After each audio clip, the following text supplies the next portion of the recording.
안녕하세요 여러분. 오늘의 흥미로운 영상 내용은 브로드컴은 조용히 최고의 기술주로 부상했습니다. AI 칩이 성장을 견인하고 있습니다. 그리고 이란에 잇따른 잘못된 계산에 관한 것입니다. 우선 좋아요 버튼을 누르고 채널 구독 및 알림 설정도 잊지 마세요. 여러분의 관심과 지지가 저희에게 큰 힘이 됩니다. 첫 영상에서 전해드릴 흥미롭고도 중요한 이야기는 미국의 유력 경제지 월스트리트 저널이 보도한 내용을 바탕으로 전해드립니다. 주제는 바로 인공지능 시대의 숨은 주인공으로 떠오른 기술기업 브로드컴입니다. 요즘 주식시장과 기술업계에서는 엔비디아의 이름이 자주 오르내리지만 정작 그 뒤에서 조용히 엄청난 성장을 이뤄낸 또 다른 기업이 있습니다. 바로 브로드컴입니다. 지금부터는 이 기업이 어떻게 미국 기술주의 중심에 올라서게 되었는지, 그리고 그 배경에는 어떤 전략과 시장 흐름이 있었는지를 함께 알아보시겠습니다. 브로드컴은 지금 미국에서 시가총액 기준으로 7번째로 큰 기업입니다. 특히 지난 1년 동안 주가 수익률이 무려 84%에 달하면서 단숨에 최고의 기술주 반열에 올랐습니다. 2016년 이후 브로드컴에 주목해온 투자자들은 무려 1700% 넘는 수익을 거뒀습니다. 그런데 놀라운 점은 이 회사가 단순히 AI 바람을 타고 운 좋게 성공한 게 아니라는 사실입니다. 이 모든 이야기의 중심에는 한 사람, 혹탄이라는 인물이 있습니다. 말레이시아 출신의 혹탄은 미국 MIT를 졸업하고 제너럴 모터스와 펩시코에서 일한 후 반도체 산업에 뛰어들었습니다. 그는 과거 부진했던 캐치기 및 반도체 회사를 인수하고 구조조정을 거쳐 고수익 기업으로 탈바꿈시키는 능력을 보여줬습니다. 바로 이 사람이 2016년 브로드컴이라는 이름을 인수한 뒤 그 회사를 오늘날의 위치까지 끌어올린 주역입니다. 초창기 브로드컴은 애플의 아이폰에 들어가는 통신 칩을 공급하며 안정적인 수익을 거두는 하드웨어 기반 기업이었습니다. 하지만 혹탄은 여기서 멈추지 않았습니다. 그는 적극적으로 소프트웨어 회사를 인수했습니다. CA 테크놀로지 시만텍의 기업 보안 부문, 그리고 2022년에는 VM웨어까지 인수하면서 브로드컴을 소프트웨어 수익 구조까지 갖춘 종합기술 기업으로 재편했습니다. 이 전략은 하드웨어 시장의 변동성을 줄이고 안정적인 이익을 추구하기 위한 것이었습니다. 하지만 여기서 결정적인 전환점이 생겼습니다. 바로 인공지능 AI입니다. 요즘 AI는 모든 기술 기업의 핵심 주제가 되고 있습니다. CPU, 즉 그래픽 처리 장치는 AI를 위한 핵심 부품으로 꼽히고 있고, 이 시장에서는 엔비디아가 절대 강자로 군림하고 있습니다. 그런데 모든 고객이 고가의 GPU를 원하거나 필요로 하는 건 아닙니다. 어떤 기업은 자신들만의 특화된 기능만 필요한 경우도 있습니다. 이럴 때 등장하는 것이 바로 ASRC, 즉 주문형 반도체입니다. 이 분야에서 브로드컴은 선두주자입니다.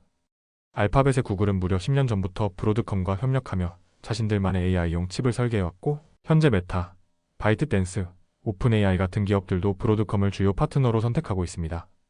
브로드컴의 고객사는 이제 7곳으로 늘어났고, 이들은 향후 수년간 브로드컴의 칩을 대량으로 구매할 계획을 세우고 있습니다. 혹탄 CEO에 따르면 기존 고객 3곳은 2027년까지 각각 100만 개의 칩을 구매할 수 있고, 전체 시장 규모는 900억 달러에 달할 수도 있다고 합니다. 지난 분기 브로드컴의 AI 관련 매출은 44억 달러로 전년 대비 46%나 증가했고, 이번 분기 예상 매출은 51억 달러에 달할 것으로 보입니다. 전체 매출은 150억 달러, 잉여현금 흐름은 64억 달러에 이르렀습니다. 수치만 봐도 이 기업이 얼마나 탄탄한 성장을 이어가고 있는지 알 수 있습니다. 그렇다면 이처럼 많이 오른 주식을 지금 사도 될까요?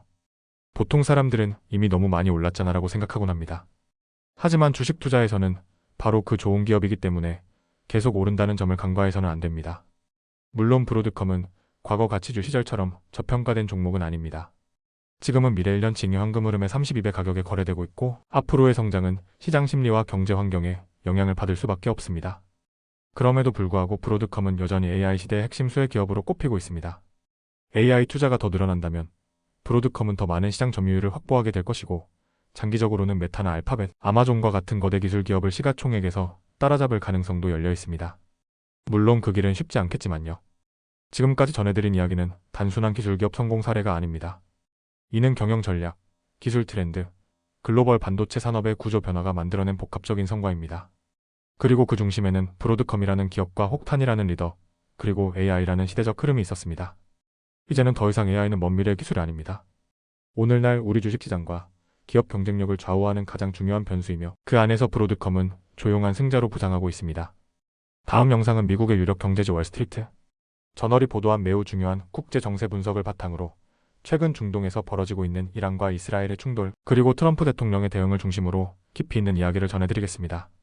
지금부터 들려드릴 내용은 그 어떤 영화보다도 극적이며 현재 중동의 미래를 가늠하게 해주는 결정적인 흐름을 보여줍니다. 2025년 6월 중순 이스라엘의 공습이 계속되고 있는 가운데 테헤란은 군사적, 전략적 패배의 대가를 혹독하게 치르고 있습니다. 최근 이스라엘이 이란 군부를 겨냥한 정밀 타격을 통해 혁명수비대와 이란군의 고위 인사들을 제거하면서 이란의 지도부는 재편성에 어려움을 겪고 있습니다. 시간이 지체될수록 이란은 자신들이 개발하던 탄도미사일과 핵 프로그램까지도 잃고 있는 상황입니다. 이스라엘 총리 네타냐후는 국민들에게 이렇게 말했습니다. 자유로운 전쟁은 없습니다. 즉, 이 전쟁에는 반드시 대가가 따른다는 뜻이었습니다. 이란은 이스라엘을 향해 수많은 미사일을 발사했지만 대부분이 요격되거나 빗나갔습니다. 결국 이란은 자신들이 그토록 피하려 했던 최악의 상황을 자초하고 말았습니다. 아직 핵무기를 완성하지 못한 채 대리 세력 없이 직접 이스라엘과 전면전에 들어간 것입니다. 그렇다면 이란은 어떻게 이런 끔찍한 오판을 하게 된 걸까요? 트럼프 대통령은 수개월 전부터 공개적으로 핵 협상을 원한다고 밝혀왔습니다. 그는 이란 정권의 군사 충돌은 피하자고 제안했고, 그의 대표 스티브 위코프는 이란이 향후 수년간 우라늄 농축을 계속할 수 있도록 하는 매우 관대한 조건의 협상안을 전달했습니다. 그러나 이란 최고 지도자 하메네이는 단호하게 이를 거부합니다. 그는 오히려 미국이 감히 이란의 농축 권한을 논할 자격이 있는지를 되물었습니다. 이란 지도부는 트럼프 대통령의 60일 최후 통첩도, 핵 농축에 대한 레드라인도 대수롭지 않게 여겼습니다. 대화를 이어가기만 하면 트럼프 대통령이 이스라엘의 공격으로부터 자신들을 보호해줄 것이라 믿은 겁니다. 일부에서는 이란이 미국 내 보수 성향 방송인 터커 칼슨이 정책에 영향력을 미친다고 보고 미국이 실제 군사적 압박에 나서지 않을 거라고 확신한 것 아니냐는 분석도 나옵니다. 하지만 상황은 전혀 달랐습니다. 트럼프 대통령은 이스라엘의 대응 계획을 알고 있었음에도 불구하고 그것을 막지 않았습니다. 민주당은 현재 이 점을 이유로 그를 비판하고 있지만 트럼프 대통령은 초기 공습의 성공 이후에도 유연한 자세로 작전을 수용했습니다. 그리고 또 하나의 중요한 변수는 이란이 과소평가했던 또 다른 인물, 바로 네타냐후 총리입니다. 지난해 4월과 10월, 이란은 이스라엘을 향해 대규모 미사일 공격을 감행했지만 그 시도는 실패로 끝났습니다.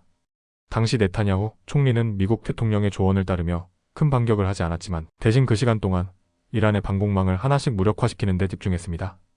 결과적으로 오늘날의 공습작전은 그런 준비 끝에 가능했던 것입니다. 이란이 예멘의 후티 반군을 이용해 이스라엘을 압박하려 했던 전략도 사실상 실패로 돌아갔습니다.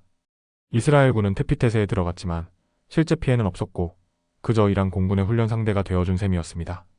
이제 더 큰 문제는 이란이 그동안 보험처럼 여겼던 헤즈볼라조차 더 이상 이스라엘을 억제할 수 없는 상황이라는 점입니다. 헤즈볼라는 10개월 넘게 이스라엘 북부의 빈마을에 포격만 해왔고 네타냐후 총리가 전면 진압에 나선 이후 그 위협마저 사라졌습니다.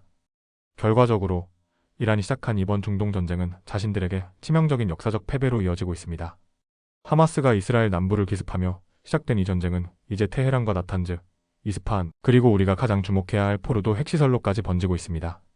특히 산 아래에 위치한 포르도는 미국의 전략 폭격기가 아니면 파괴하기 어려운 구조를 갖고 있습니다. 만약 이 시설을 방치한다면 이는 불을 반쯤 끄고 그냥 나오는 것과 같은 결정적인 실수가 될 것입니다. 이제 트럼프 대통령은 이란에 마지막 기회를 줍니다. 그는 말합니다. 지금 당장 포르도를 포함한 모든 핵 농축 프로그램을 해체하라. 그렇지 않으면 군사적으로 모든 것을 잃게 될 것이다. 이란은 여기서 승산이 없습니다. 지금이라도 협상 테이블로 돌아오는 것이 현명한 선택일 것입니다. 그러나 역사를 돌아보면 이란은 자주 이성보다 자존심을 우선시했고 결국 더 큰 패배로 돌아간 경우가 많았습니다. 지금 중동에서 벌어지고 있는 일은 단순한 지역 분쟁이 아닙니다. 이는 국제 질서의 균형을 바꾸는 전환점이 될 수 있습니다. 그리고 이번에도 그 핵심에는 이란의 오산, 트럼프 대통령의 결단, 그리고 네타냐후 총리의 철저한 준비가 있었던 것입니다. 오늘은 여기까지입니다. 다음 영상에서 더 유익하고 흥미로운 내용으로 찾아뵙겠습니다. 이 영상은 투자 의견이 아닙니다. 매우 감사합니다.